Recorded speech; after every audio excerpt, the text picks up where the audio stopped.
ఈరోజు పండగ కాబట్టి స్పెషల్ చికెన్ తిందాం అని కొందరి పెద్దరి మాట.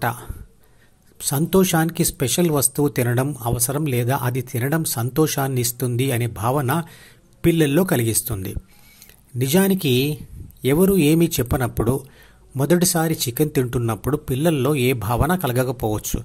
కానీ ఆ మాటలు వింటూ వింటూ అనుకుంటూ అలవాటు చేసుకున్న తర్వాత దాన్ని తింటున్నప్పుడే సంతోషం కలుగుతుంది. అలాగే చైనా వాడికి కప్పలను తింటే సంతోషం. మాంసం తినేవారికైనా మన దేశం వారికి వాటిని తినాలంటే అసహ్యం.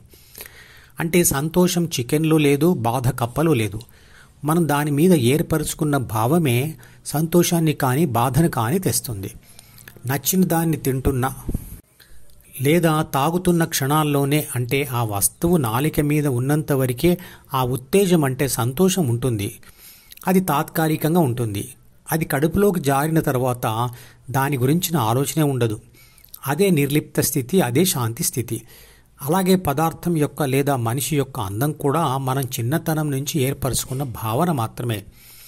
ఈ వస్తువు అందంగా ఉంది, ఈ ఇల్లు అందంగా ఉంది, ఈ ప్రదేశం అందంగా ఉంది, ఈ మనిషి అందంగా ఉన్నాడు లేదా అందంగా ఉంది, దీన్ని అందంగా తయారు చేయాలి అనే మాటలు చిన్నతనం నుంచి వింటూ మనము అందాన్ని ఆరాధించడం మొదలు పెడతాము. అది అలవాటుగా మారిపోతుంది. ఇలా ఆ భావం అలవాటు అయిన తర్వాత నాకు దొరికిన వస్తువు లేదా ఇల్లు లేదా మనిషి అందంగా లేకపోవడం వల్ల నేను బాధపడుతూ ఉంటాను. అంటే నా సంతోషానికి బాధకు కారణం నేను మనసులో సృష్టించుకున్న భావమే. ఆ భావమే లేకపోతే పోల్చి చూసుకోవడం అంటూ ఉండదు.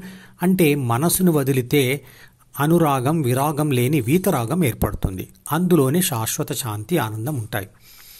అందువల్లనే ధ్యానం చేసిన గౌతమ బుద్ధుడు రాజ్యాన్ని వదిలి కూడా ఆనందంగా ఉండగలిగాడు.